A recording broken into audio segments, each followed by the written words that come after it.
জিলাপি, টাটকা টাটকা গরম জিলাপি আছে, জিলাপি। চ ভাই জিলাপি খাই কি। দাঁড়া, আজকে টনির সাথে জিলাপি খাবো।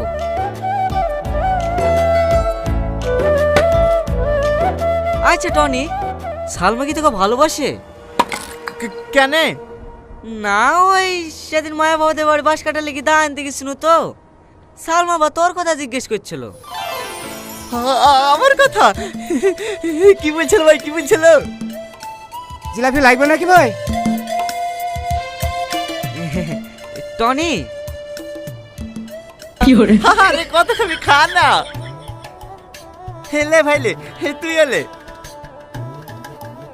এই সাইদ, কি বলছিল? বল না ভাই, বল না। ওই তোর কথা জিজ্ঞেস করছিল, সেইটা কেমন? দিদি, তুই কি বললি? তুই আমার কাছে বন্ধু, তোর ব্যাপারে খারাপ কথা বলতে পারি? বলুন, শাড়িটা খুব ভালো শাড়ি, বিয়ে করলে করতে পারো। বি ও ভাই, সবাইকে আরো 2 কেজি জিলাপি দাও। তারপর কি হবে? আরে খা না, তোদের বন্ধু দিছে, তোদের সমস্যা কোথায়? দাও ভাই দাও।